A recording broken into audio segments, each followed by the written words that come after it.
things go up and things go down. We really haven't seen a huge dip yet. But again, I think moving forward that our market is going to All slow. right, so we're looking at the latest market update data for 2024, Mark. A few interesting points. Let's talk about the biggest numbers. I saw that the days on market is up over 27%. So if I understand correctly, that means that the average time that a home is spending on the market before it sells that's what days on market is, right? Absolutely. DOM, days on market. So that number has been going up. It's been going up all fall. And it's a good indicator of what is really going on in our market. I mean, you can use data any way that you want to, but when you see the days on market starting to increase, it tells you that the market is starting to slow down. And that is exactly what's happening here in Central Ohio. So yeah, it's up 27% from I think 22 days to 28 days, and that seems pretty big, right? 20, Yeah, I mean, 27%. it's pretty significant, especially from where we've come from. The past 18 months or so, when things were selling in a week or even days. But when you start to think about it, 30 days is really not that long. I mean, it's not that long for a home to be on the market. 10 years ago, we put those little riders and signs that said sold in 30 days. So, I have to laugh a little bit that, people are starting to lose their minds that, oh, my house has been on the market for 2 or 3 weeks. The market has slowed down, but again, 30 days is not really a long time. Yeah, so it's kind of like a returning to some level of normalcy, because I remember when I started in 2020, of course, that was the pandemic, and then we had all those stimulus things that they did, like cutting the rates and all the other things. And so I remember seeing homes sell for, well, the average was like 5 to 7, sometimes 10 days, at some points, 2020 to 2022. And then that's what I saw. But that was not the more normal market, right? So we're kind of returning back to something normal. That's what it sounds like. Yes, thank goodness we are starting to move back towards a normal market. The last 18 months has been unprecedented, crazy. So for someone who's been doing this for 20 years, I've lived through several different markets, but it's just, when you have things selling like they were and interest rates where they were, it's really not good for anyone. And unfortunately, I think moving in the future, a couple of years from now, that's going to come back to haunt us even more than it already is. So getting back to that stable market, getting interest rates back to where they should be, I think is very, very important, especially moving into the future.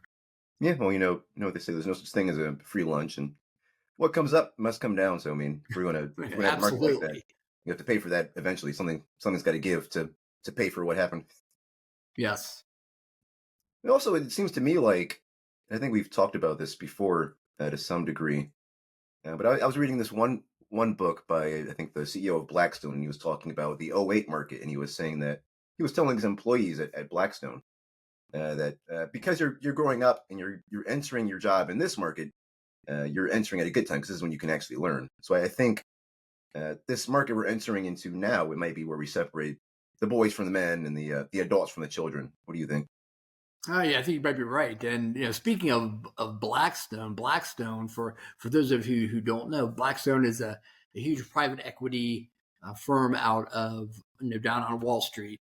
And for the past 5-6 years, they've been really engaged in the real estate market. They're buying multifamily houses. They've been buying single family houses in a lot of the Sunbelt regions. Well, what's happening now is they're diversing and getting rid of a lot of those properties, which is really starting to hurt those specific markets that they're in. Austin, markets in Florida, where they're turning around and selling these homes for less than they paid for them. And they're a huge private equity company. They can afford to do that. Your average homeowner can't afford to take a 50, 60, 80, $100,000 loss on a house just because they want to sell. So it's going to be really interesting to see what happens in those markets that they were in, buying up homes, going into 2025. Yeah, and speaking of that, in the supply of homes, I think that transitions over to another number that was up big time compared to the same time last year as well. The inventory was also up over 27%, almost 28%. So I was just looking; there were over 1,000 more homes on the market during this Yeah. period compared to the same time last year. So 1,000 homes is significant in Central Ohio.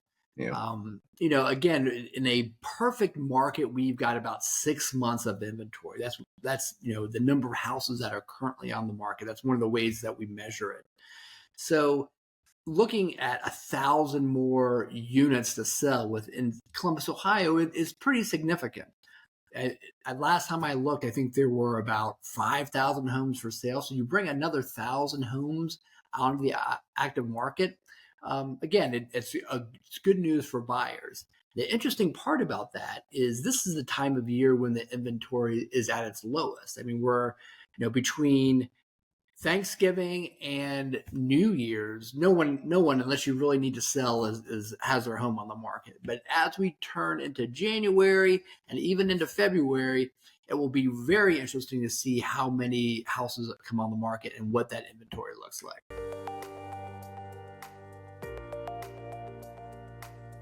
yeah. So if I'm a buyer, does this mean I'm probably going to have more opportunities to get a home just because there's so many more homes? I believe so. I think interest rates, moving into 2025, I think the Fed's going to start to cut them. We are not going to see interest rates back to where they were last spring, these 3%, 4% rates. That's not going to happen again. But what we will see rates probably, in the six range, maybe high fives.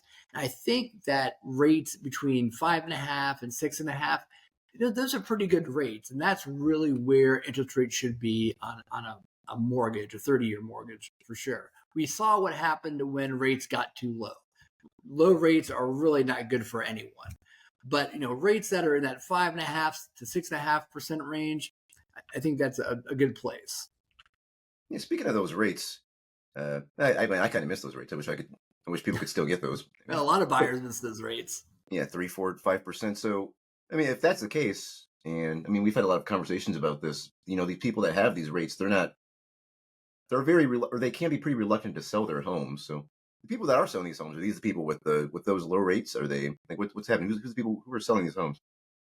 They're not moving. And that's part of our inventory problem. I Yeah, mean, I can't tell you how many homeowners I've had conversations with who have these, sub 3% mortgage rates and would love to move. They've had another yeah, child or have outgrown their home and want to move on to something else, but it just doesn't make any sense. We call it the golden handcuffs. They have this incredibly low rate on their current home, and it just doesn't make financial sense to them to buy a home, pay more money for a home, and then almost double their interest rate.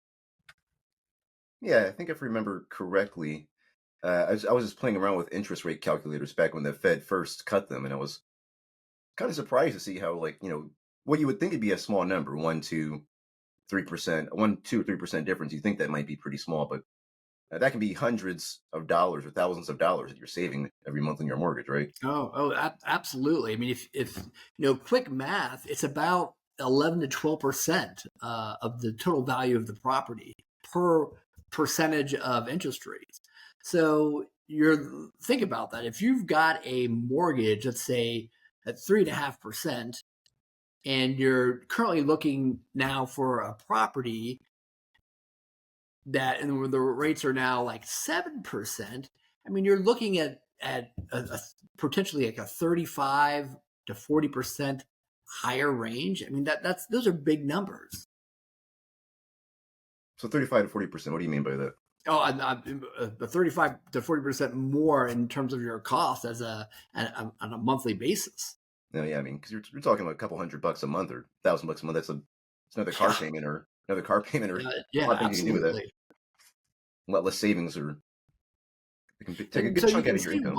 you can see why it's difficult for, if I'm sitting on a 3% rate in my current home, why I would not want to give it up and move on to something else. It's like I have to tell the kids to double up in their bedrooms. Yep. Yeah. So it seems like, and then I was going to ask you, why are prices still increasing? So it seems to me that it's probably just the supply, because even though supply is going up, over almost 28%, it's going up 1,000 more homes, but despite that, it's still not enough. Is it? Is that what it is right now? It is. I mean, there are always going to be buyers out there in the market. So there just isn't quite enough inventory, but that is it's changing. It's changing very rapidly, and you can tell by that 28% number. And I think that's going to be even larger in 2025, where we're just going to have more inventory on the market as these rates kind of move themselves through the market.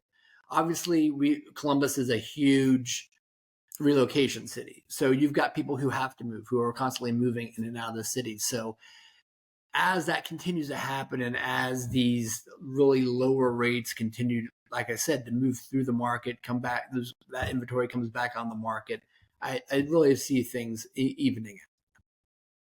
I see. Yeah, I think you were saying that the ideal month supply of inventory is 6 months, and I just saw that we've crossed for the first time in a long time 2 months supply of inventory. So We did. sounds like where nature is healing a little bit, but slowly and surely, right? Yeah, I think it's going to take us a long time to get back to that 6 month supply of inventory. But I think we're going to see that month supply of inventory to continue to increase here in 2025. Yeah. So I don't think I was looking at the real estate market uh, pre 2020 because I would have been too young. I was either in college or high school. But when was the last time we saw like 4 or 5 or 6 months of inventory on the market? I would say probably like 16, 17, when the inventory was that high. No, not that long ago. Really, the if you look historically all the way back to 2008, the market has just been on a rocket ship since 2011, straight up. We have not really, we had a little bit of a dip during COVID in 2020, but really the market has been just, like I said, on a rocket ship upwards since 2011. And as anybody who's been around, whether you're looking at the real estate market or Wall Street or any other market, things go up and things go down. And we really haven't seen a huge dip yet. But again, I think moving forward that our market is going to slow down and even out. Yeah. So by slow down and even out, and I've been with the team for 4 going on 5 years. I've basically only seen a seller's market. So do you think we're maybe starting to see some cracks in the seller's market where buyers it might be it might be either more challenging for sellers or there might be more opportunities for buyers just because I think there'd be more opportunities for buyers. Unfortunately, I think some of the sellers out there haven't gotten the message that the market is slowing down, and that might be part of the reason why you see homes on the market for as long as they have been. You see so many price reductions now. There are sellers out there who still think it's 18 months ago, but there's just going to be more opportunity for buyers. Not in terms of those incredible interest rates, but more opportunity from an inventory standpoint to negotiate on price with a homeowner. Not having to get in these bidding wars and when there's 10 offers on a home. So, and that again, I think that's much better for everyone. I see. Well, that's good for buyers at least, and maybe some sellers might need a reality check. So on the seller's side, if I'm selling a home and I want to make sure I stay competitive, maybe get what I think is the right price or more for my home, what might I want to keep in mind, either maybe from a negotiation standpoint or a list price standpoint? What are some things sellers might want to think about? Well, you've really got to put your best foot forward, and that's what I explain to anyone who's considering selling their home. The best way you get highest and best value for your home is you put forth a product that buyers are going to be interested in purchasing, and help you get that highest and best value you can for your home. So that's the easy things are like cleaning, painting. You don't want to do any major renovations typically when you're putting a house on the market. And next comes price. You want to evaluate what's going on and make sure that the agent that you're using, or if you're selling it yourself, you really take a look at your micro market and figure out what's going on in your neighborhood or your zip code, what things are selling for. All right, Mark, we're at the end of the year, and there's been a lot of interesting news about Intel. I know they're supposed to be investing, like billions of dollars in the market and supposed to like fundamentally change Columbus and the Columbus Ohio real estate market. But what's going on right now with Intel and the whole Columbus stuff?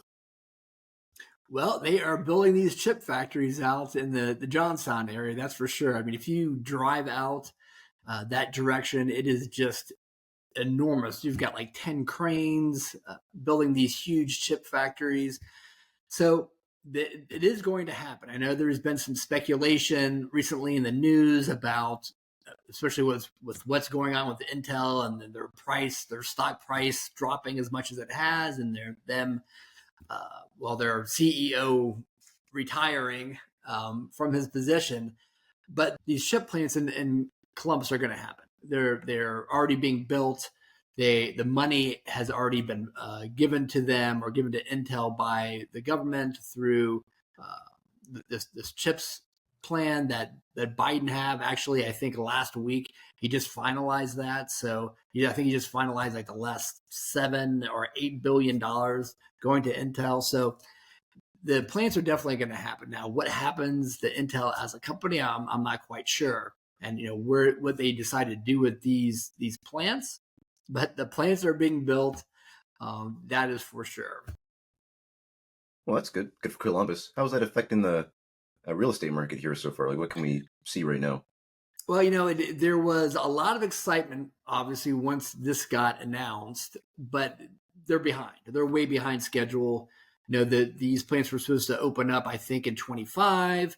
That's definitely not going to happen. They're about 2 years behind. The last time I went out there and looked and saw what was going on, I mean, they haven't even started building vertical yet on these plants. So they still have a couple years to go, definitely. And then after they're built, I think it takes them at least another 6 months to get up and going. So we're still probably 3 or 4 years out, I would estimate, on them being up and actually running.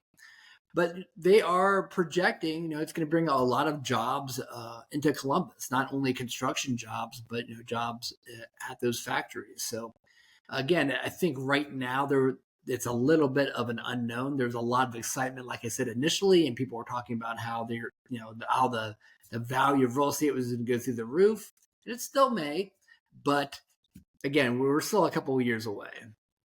I see. Yeah, and I've got some friends and some acquaintances out in that Johnstown area. And I think they're saying that a lot of homes are being bought up, a lot of property, uh, not by Intel, is being bought up as well, right? Oh yeah, investors have been out there speculating for ever since it got announced. If you wanted to buy land in that area, and I'll get a call now and again about people who are interested. It's difficult. I mean, the price of the land has just gone through the roof. There are investors now starting to look like in the Newark area and the Mount Vernon area as that sprawl starts to happen. So there's still some things that are reasonably priced in those areas. But again, it's a little bit of a gamble, and people are right now are just completely speculating on what they think might happen. Yeah. And then on your point about the project being a little bit behind, I mean, it's pretty normal for construction projects, right? So, Right, yeah, go figure. A commercial construction project that's behind. yeah, I mean, all that complexity, all the people they've got to manage, all the regulatory stuff they've got to navigate. I can see why it being Oh so yeah, complex, they might be behind. absolutely. I mean, it's nothing get when you start talking about construction, nothing gets done in an efficient manner. Yeah, I see. Well, now that we're at the end of 2024, I don't see there being a lot of action happening between now and New Year's. I mean, typically, when you get to the end of a year, you get into the holidays, there just aren't a lot of people doing transactions, again, unless they have to or they're forced to. As we move into 2025, depending on the weather, January can be a really slow month. If we have a cold or we have a lot of snow, again, not a lot of transactions happening. But as we start to move into February, start watching the market, start watching to see if the inventory starts to rise, start watching those rates because the Fed is expected to start to lower them, and we'll see what that does to mortgage rates.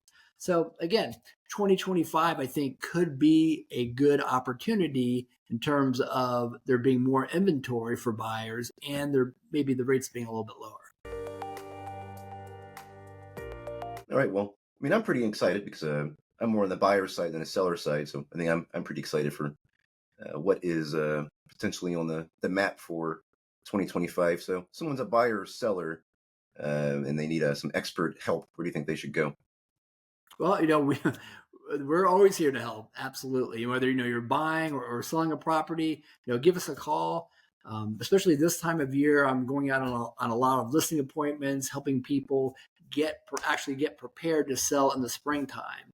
So if you're in that stage and you need to know what to do, what things that you need to get done to prep your home for sale, give me a call. And what's that number? 614? Call me on my cell, 614-596-2934. All right. Thanks, Mark.